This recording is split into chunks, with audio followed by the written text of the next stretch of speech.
Parang ano, may lake sa ano, sa gitna. Pwedeng mag ano, picnic oh.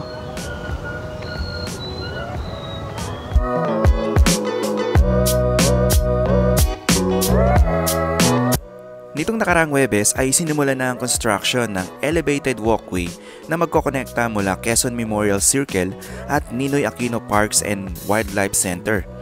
Ang layunin nito ay upang mapadali ang pagtawid ng mga pedestrian from Memorial Circle to Wildlife Park habang dumadaan sa modern at maaliwalas na overpass.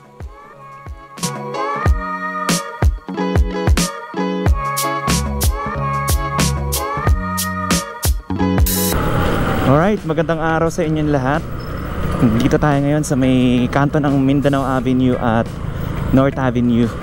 Pupuntahan natin itong sa may bandang elliptical road. Titingnan natin yung itatayo ditong elevated landscape promenade. Sinimulan yung construction nito noong nakaraang Huwebes, Huwebes Santo. Itinapat nila ng Holy Week. So pansamantala munang isinara etong sa may elliptical road, sa may kanto nitong North Avenue hanggang Quezon Avenue. Ito nga palang elevated landscape promenade.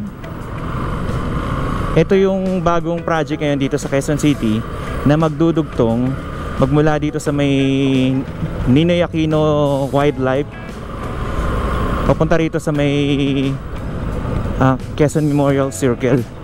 Nandito na tayo sa may kanto ng North Avenue at Agham Road. At ito nga pala yung MRT7 dito along North Avenue. And mag-a-update na rin tayo sa station ng Quezon Memorial Circle. Tignan natin kung ano na yung update doon. Diretso tayo rito.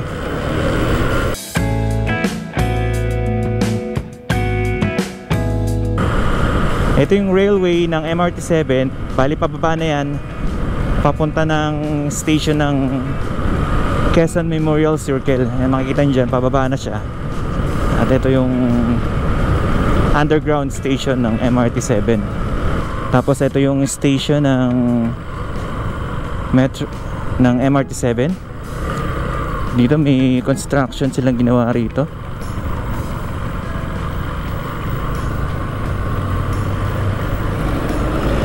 Yun. Ito yung magiging elevated landscape promenade. Ganda rito. Okay, so ito yung Quezon Avenue, kanto ng Quezon Avenue at Elliptical Road. Nagkaroon ng ano dito, pag-aayos ng kalsada. Ito nga pala yung crane na ginamit dito. Makikita natin sa construction nitong elevated landscape promenade. Connected siya dito sa may Ninoy Aquino Parks and Wildlife Center. So kaya mapapansin natin etong overpass na ginagawa ngayon dito, may kalaparan siya. Ano, lapad niya oh.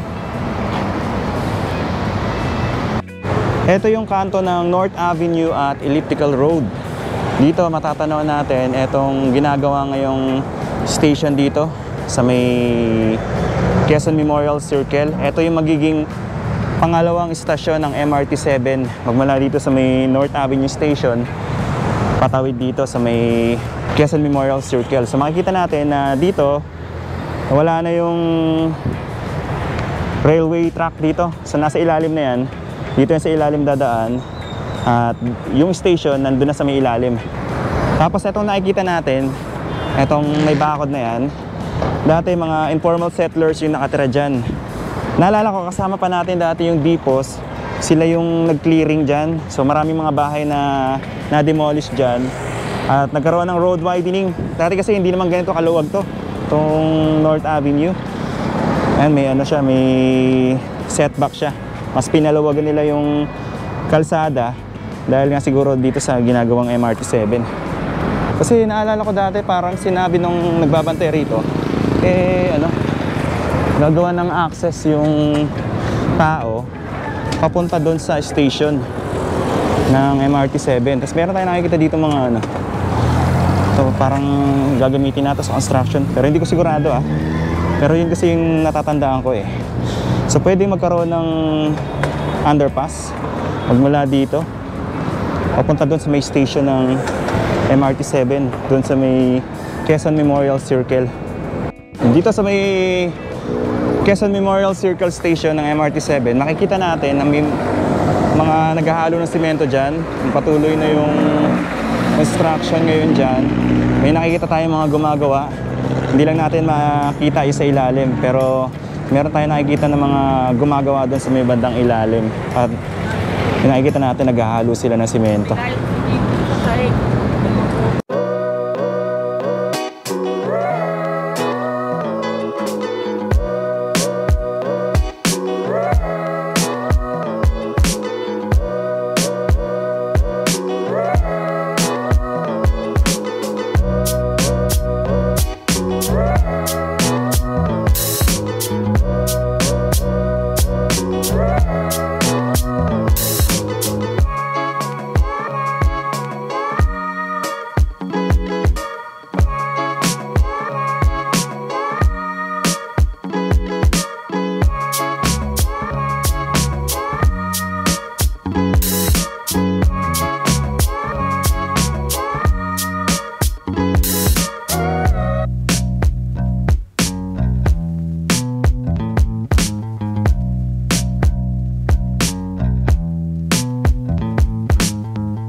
Ayan, so makikita natin, ito North Avenue. Tapos yan, elliptical road. Tapos ito pala, yung ginagawa rito is yung bike lane. So paikot tong bike lane na to, dire-diretso paikot ng elliptical road. Tapos dito makikita natin, may magkakaroon pa ng additional na lane dito. So 5 meters pa raw yung mawawala dito. So itong mga nasa front ay matatabasan. Matatabasan sila ng konti. At hanggang dito, yan, sa may banda. So hindi naman naaabutin tong bahay na to. At ito lang yung mga nandito kasi magkakaroon pa ng expansion dito. And thank you po kay ma'am na siya nagbigay ng info sa akin.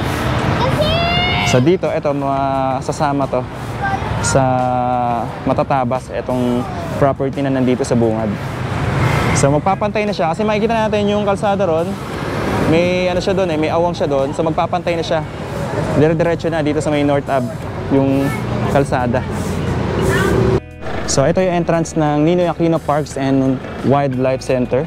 30 pesos yung bayad sa adult, tsaka 15 pesos naman pag sa student. May parking lot din dito. Pwede mag-park ng mga sasakyan.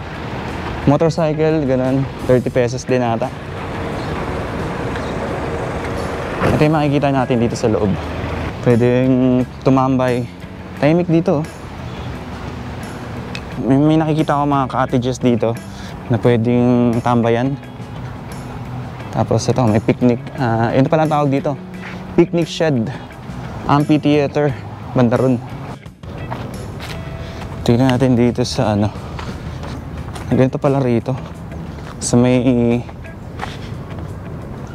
Ninoy Aquino Parks and Wildlife Center.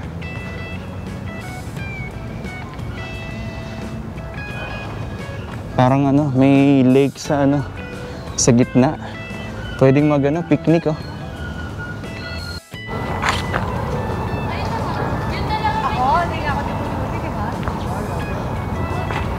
Akit tayo rito.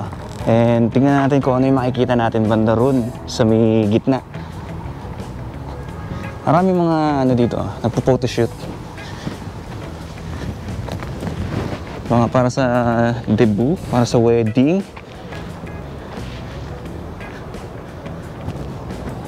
Mga prenup. Ang lawak pala nito. Hanggang dun, sana.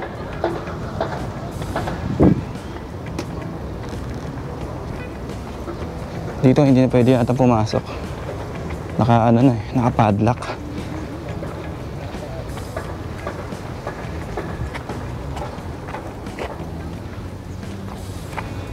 Okay, so balik na tayo. Yun, oh. Ang lawak ng ano, ng tubig dito.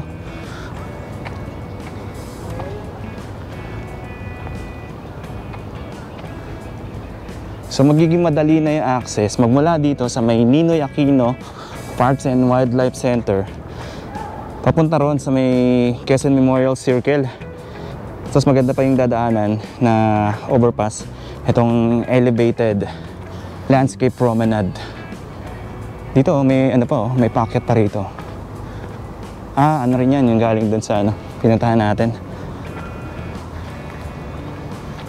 Tingnan natin.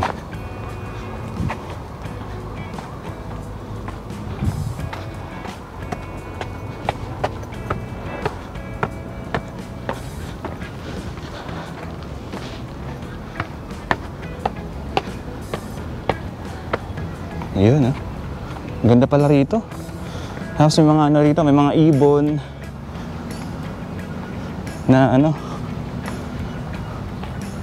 makikita. Tahimik.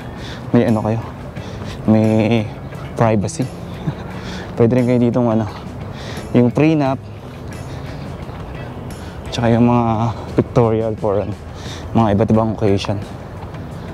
Ayun, para kang wala sa loob ng city, para kang nasa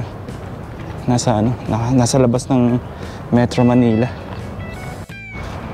Ito, mga iba't ibang ibon yung makikita natin. Lapitan natin dito. Palagay ko kapag natapos na yung promenade, mas lalong gaganda to, mas pagagandahin pa tong park na to. Ayun, ang laki ng ano, lawi, no? Laki niya, oh.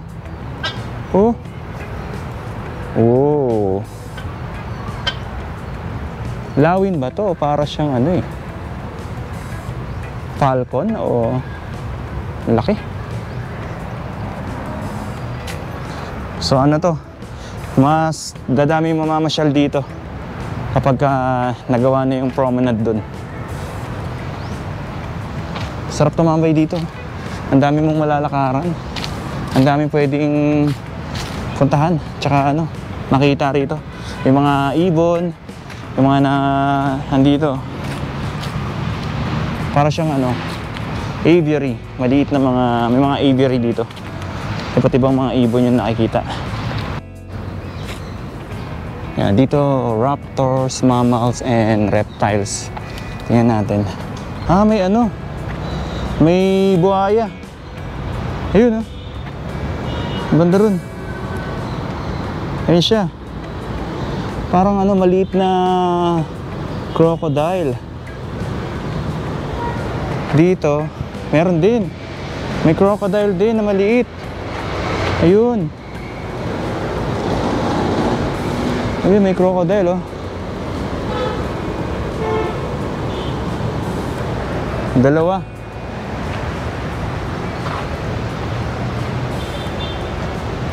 So dito na yung makikita natin dito yung promenade na tinayo dito, itong elevated landscape promenade. So palagay ko dito yan eh. Dito nila padadaanin. Dito nila padadaanin yan, tapos patawid papunta ng Quezon Memorial Circle.